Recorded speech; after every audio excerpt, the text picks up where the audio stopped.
आहुतियों से तृप्त हुआ अग्नि हमारा कल्याण करने वाला है। दान कल्याण करने वाले हों, यज्ञ कल्याण करने वाला हो, स्तुतियां कल्याण करने वाली हों। युद्ध में मन को कल्याण में विचार करने वाला कर, युद्ध में शत्रु का पराभव करने वाला हो। युद्ध करने वाले सुदृढ़ शत्रु सेना को तू हराने वाला हो।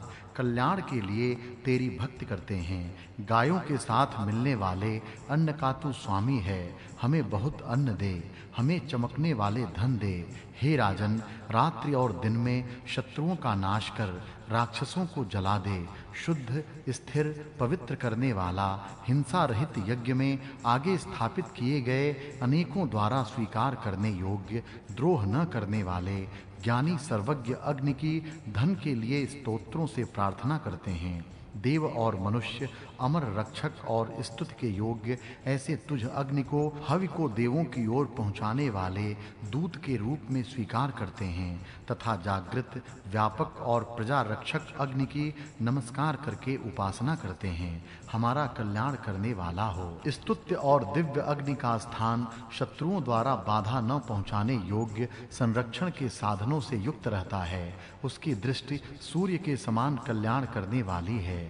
उपमा, घोड़े के समान देवों का वाहन यह अग्नि है। मानवीय प्रजाओं का नेता और शीघ्रता से दौड़ने वाले रथ के समान यह अग्नि है। मित्र के समान इस अग्नि की प्रशंसा करते हैं। बहनें जिस प्रकार स्तुति करती हैं, उसी प्रकार हमारी वाणियां तेरी स्तुति करती हैं। सूर्य के समान कल्याण करने वाली उसकी दृष्टि है। अथ षोडशोऽध्यायः प्रथमः खंडः।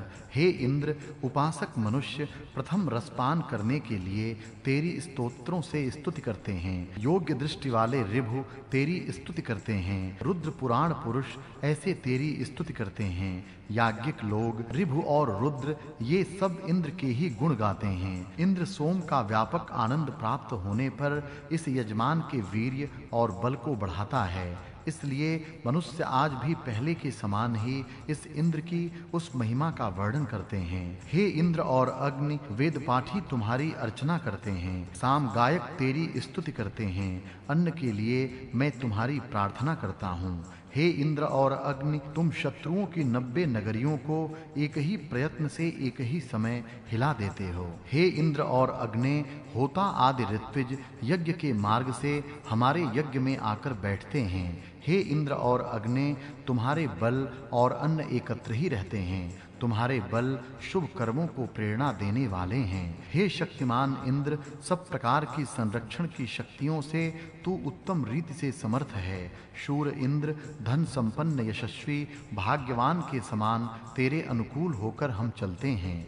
हे इंद्र, तू घोड़ों को पुष्ट करने वाला और गायों का पोषण करने वाला है। हे देव, सोने के समान जल का हौज जैसे होता है, वैसा ही तू तृप्ति करने वाला है। हे इंद्र, तेरे दान कोई भी नष्ट नहीं कर सकता। जो जो मैं मांगता हूँ वह मुझे भरपूर दे। तू धन देने के लिए अवश्य आ। सदाचरण करने वालों को भाग्य दे। हे धनवान इंद्र, गायों की इच्छा करने वाले मुझे गाय दे तथा हे इंद्र, घोड़ों की इच्छा करने वाले मुझे घोड़े दे। हे इंद्र, तू बहुत हजार अथवा सैकड़ों गायों के झुंड दान देने वाले को देता है। शत्रु के नगरों को तोड़ने वाले इंद्र को अपने रक्षण के लिए सामगान करने वाले, ज्ञान युक्त बात करने वाले हम बुलाते हैं। यज्ञ में देवों को बुलाने वाला और आनंद देने वाला जो अग्नि है, वह सब प्रकार के धन लोगों को देता है। इस अग्नि को सोम रस के मुख्य पात्र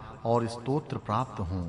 हे सुंदर और प्रजापालक अग्नि, तेरी उत्तम दान देने वाले और देवत्व प्राप्त करने वाले यजमान रथ में जोड़े जाने वाले घोड़े के समान अपनी वाणी से स्तुति करते हैं। ऐसा तू यज्ञ करने वालों के पुत्र और पौत्र, इन दोनों को भी धनवानों के धन दे। रथ में जोड़े जाने वाले घोड़े का उत्साह बढ़ाने के लिए रथ को हाँकने वाले उनकी स्तुति करते हैं। उसी प्रकार यश करने वाले लोग अग्नि की स्तुति करते हैं। यहाँ पहला खंड समाप्त हुआ। द्वितीय खंड। हे वरुण, मेरी यह प्रार्थना सुन और आज हमें सुखी कर। अपने संरक्षण की इच्छा करने वाले हम तेरी स्तुति करते हैं। हे इष्ट फल देने वाले इंद्र, कौन से रक्षण सामर्थ्य से तू हमें अधिक आनंद देता है? कौन सी रक्षण शक्ति से तू इस तोताओं को भरपूर अन्न देता है। यज्ञ के लिए इंद्र को ही हम बुलाते हैं। अहिंसा में यज्ञ के शुरू होते ही हम इंद्र को बुलाते हैं। युद्ध में भक्त लोग इंद्र को ही बुलाते हैं और धन के दान करने के समय इंद्र को ही बुलाते हैं। इंद्र ने अपनी शक्ति की महिमा से द्युलोक और पृथ्वी का विस्तार किया।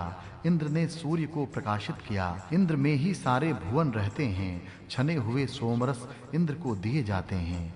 हे सब कर्म करने वाले ईश्वर, हवि से बढ़ाने वाला स्वयं तू ही अपने शरीर को स्वयं द्वारा किए जाने वाले विश्व रूपी यज्ञ में अर्पण कर। अन्य यज्ञ न करने वाले जन चारों दिशाओं में मूर्छित होकर गिर जाएं। यहाँ वह धनवान इंद्र तथा सब ज्ञानी हमारे होकर रहें। छाने जाने वाला सोम हरे रंग के तेज से जिस प्रकार सूर्य अपनी किरणों से अंधकार का नाश करता है, उसी प्रकार सब शत्रुओं का नाश करता है। पवित्र होने वाला हरे रंग का सोम चमकता है तथा छलनी की पीठ पर इसकी धारा भी चमकती है। हे सोम, तू 7 मुखों से, तेजों से और किरणों से सब तेजस्वी पदार्थों की अपेक्षा श्रेष्ठ होकर जाता है। सर्वज्ञानी सोम पूर्व दिशा को जाता है। तब दिव्य और सुंदर ऐसा तेरा रथ किरणों के साथ तेजस्वी दिखता है। पौरुष का वर्णन करने वाले स्तोत्र इंद्र को प्राप्त होते हैं। स्तोता उनसे विजय के लिए इंद्र को प्रसन्न करते हैं। वज्र भी इंद्र को प्राप्त होता है। हे सोम और इंद्र, तब तुम दोनों युद्ध में नहीं हारते। हे सोम, तूने पणियों से उस धन को प्राप्त किया। यज्ञ के आधारभूत जलों से अपने यज्ञ के स्थान में उत्तम प्रकार से तू शुद्ध होता है। दूर से वह साम गान सुनने में आता है। जहाँ यज्ञ करने वाले यजमान आनंदित हुए दिखते हैं। 3 स्थान पर प्रकाशने वाले तेजों से चमकने वाला सोम अन्न देता है, निश्चय से अन्न देता है। यहाँ दूसरा खंड समाप्त हुआ। तृतीय खंड। हे पूषा देव और गाय, घोड़े और अन्न देने वाली तथा पुत्र अथवा सेवक देने वाली बुद्धि को हमारे संरक्षण के लिए उपयोगी बना। हे सत्य बल से युक्त वीर मरुतों, तुम्हारी स्तुति करने के कारण पसीन से तरबतर और फल की इच्छा करने वाले को इष्ट फल दे। जो अमर प्रजापति के पुत्र हैं, वे हमारी स्तुति सुने और हमें उत्तम सुख देने वाले हों। हे पवित्र द्यावा पृथ्वियों, स्तुति करने के लिए तुम्हारे पास आकर तेजस्वी तुम दोनों को स्तुति और स्तोत्र बड़े प्रणाम में अर्पित करते हैं। हे देवियों, अपने शरीर से और बल से तुम यज्ञ और यजमान इन दोनों को शुद्ध करते हुए प्रकाशित होते हो और हमेशा यज्ञ करते हो। हे बड़ी द्यावा पृथ्वियों, तुम अपने मित्र को जो तुम्हारी स्तुति करता है अभिलषित फल देती हो। यज्ञ का रक्षण करती हुई और यज्ञ को पूर्ण करती हुई यज्ञ को आश्रय देती हो। हे इंद्र, यह कबूतर जिस प्रकार अपनी कबूतरी के पास जाता है, उसी प्रकार वह तेरे पास आता है। इसलिए हमारी वह प्रार्थना तू विचार पूर्वक सुनता है।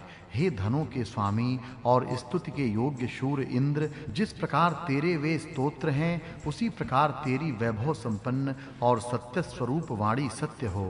हे सैकड़ों कार्य करने वाले इंद्र, इस युद्ध में हमारे संरक्षण के लिए तू तैयार रह। हम तुझसे अन्य कार्यों के विषय में मिलकर विचार करें। हे गायों, यज्ञ के स्थान पर आओ और अपना शब्द करो। तुम महान यज्ञ के फल देने वाली हो।